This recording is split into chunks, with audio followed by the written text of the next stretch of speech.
Assalamu alaikum students and welcome to the new topic related to style of modernism. Today we will discuss the style with the three different points. Number 1 is narration, number 2 stream of consciousness technique, and number 3 illusion. And now the detail.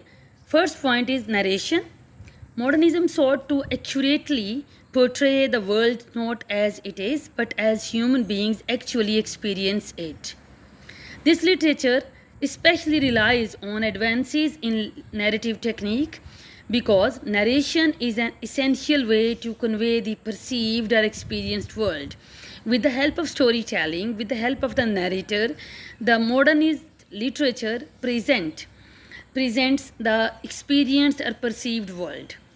The narrative techniques in modernist poetry and modernist fiction give the same ideas about experience, but they do so in different ways. The first method of conveying the experienced world or perceived world is stream of consciousness, or it can be named as interior monologue. This kind of narration purports to record the thoughts as they pass through a narrator's head. The unpredictable connections that people make between ideas demonstrate something about them, as do the things they try to avoid thinking about it. Here I'll quote the example of the novel Ulysses, written by James Joyce, and I have taken the character Leopold Bloom. Bloom attempts not to dwell on his knowledge that his wife will cheat on him as he wanders the city. So, the thoughts of his wife, then the thoughts about her lover, and the thoughts about of having sex make him veer quickly in another mental direction. So these three thoughts of his wife, her lover, and then sex, take his mind to another direction. There are also a number of small ideas and images recur throughout the book. An advertisement of plum tree, potted meat, for example, and then the word Greek mesemepsychosis. These ideas crop up without any apparent pattern and get stuck in Bloom's head, just as a song or a phrase might resonate through people's minds for hours and then just disappear. So, in easy words, we can say that the thoughts related to some idea, some incident which are coming to the mind of the narrator or any character, sometimes these are currently present, sometimes these are currently disappearing, and sometimes these are present in the mind of the people for hours. This narrative technique attempts to record how scattered and jumbled the experience of the world really is, and at the same time how deeper patterns in thoughts can be discerned by the readers with some distance from them. That human beings are alienated from true knowledge of themselves is the implicit connection of the stream of consciousness form of narration. And for further explanation, I'll quote the names of Ezra Pound or T.S. Eliot. Although these two poets worked in contrast with each other, but they did not delve deeply into the individual consciousness. Rather, they attempted to model the fragmented nature of minds and civilization in their narratives. The most famous poem, The Wasteland, written by T.S. Eliot, has dozens of speakers that succeed each other without warning. The poem opens with the voice of the dead speaking from underground. Then this voice shifts quickly to the unattributed voice of Countess Mary Larish of Bavaria. And afterwards, finally, it shifts just as quickly to a stentorian priestly voice. I'm repeating these three stages. First, the poem opens with the voice of the dead speaking from underground, then it shifts to the countess and then shifts to the priestly voice. The effect is a cacophony of voices, a mass of talking devoid of connection. Ezra Pound's poem, The Cantos, William Carlos Patterson, these two poems show the array of voices is taken to its logical conclusion, and the poet speaks in many different voices, but historical figures speak, artworks speak, ordinary people speak, and in both these poems, the poet transcribed letters. Pound used letters of Thomas Jefferson and John Adams, while Williams use the letters of his friends and admirers. These are the different voices which they have mixed in their poems. The poet is less a writer than a compiler of voices, and it is the arrangement of pieces, not the content of each individual piece, that is important. The effect is to decenter the reader. Main idea of narrative technique of modernist literature is to decenter the reader. Readers are no longer sure where the poet exists in the poem or not. Next is stream of consciousness technique, and this slide is based on the understanding of stream of consciousness.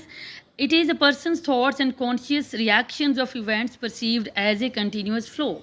The term first introduced by William James in the Principles of Psychology, which was published in 1890. It is a literary style in which a character's thoughts, feelings, and reactions are depicted in a continuous flow, uninterrupted by objective description or conventional dialogue. Tradition is not at all involved in it, whereas only the new mode, new flow of style is introduced. James Joyce, Virginia Woolf, and Marcel Proust are among its notable early exponents. These were the writers who ventured in a new direction of experimental style of introducing stream of consciousness technique in their own novels.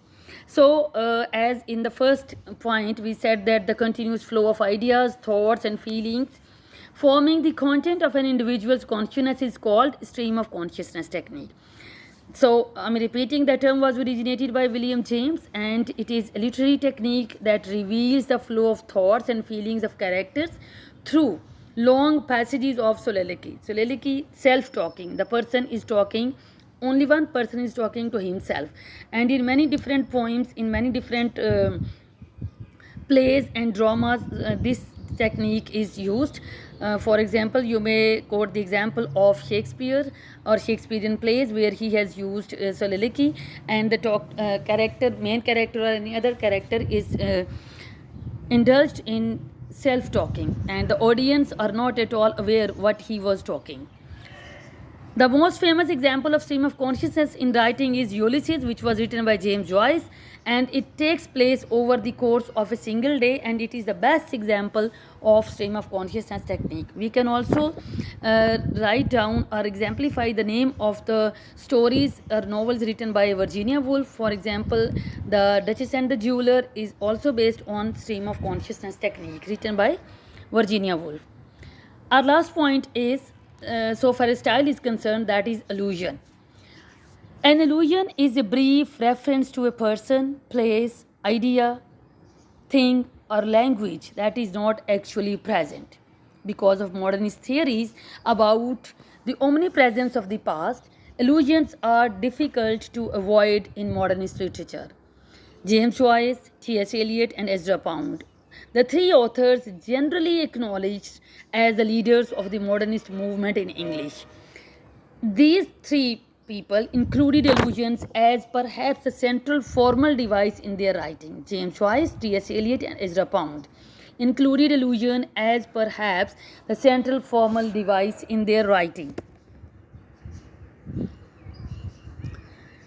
The past is everywhere in the writing of these three, and indeed this is the case with most of other modernist writers. But we can say that it is in Joyce, Eliot, and Pound that the allusion is particularly important, and it is essentially impossible to understand their work without tracking down their more important allusions, and scholars have compiled long volumes explaining each references in Ulysses and the cantos.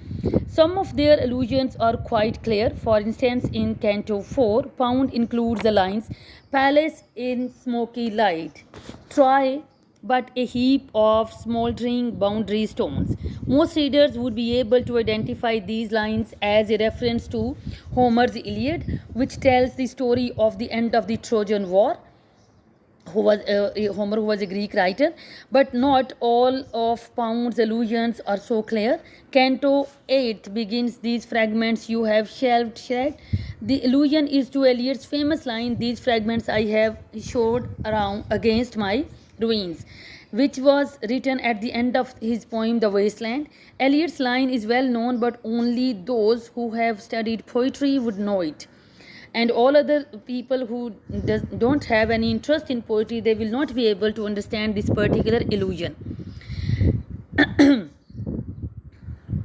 James Joyce structured Ulysses to work on numerous levels. All of the mundane events in Bloom's day correspond to episodes in Homer's epic Odyssey. For example, but the book also works as a retelling of Irish history, of the growth and development of the human fetus, and of the history of the Catholic Church. Ulysses was based on the development of human history and history of Catholic Church. Eliot's The Wasteland can be read simply as a collection of allusions or fragments, as he calls them in the last section. Appearing in the poem are the Greek seer Tiresias, a pair of working class women, East London, a number of Hindu deities, Dante, and American ragtime singer.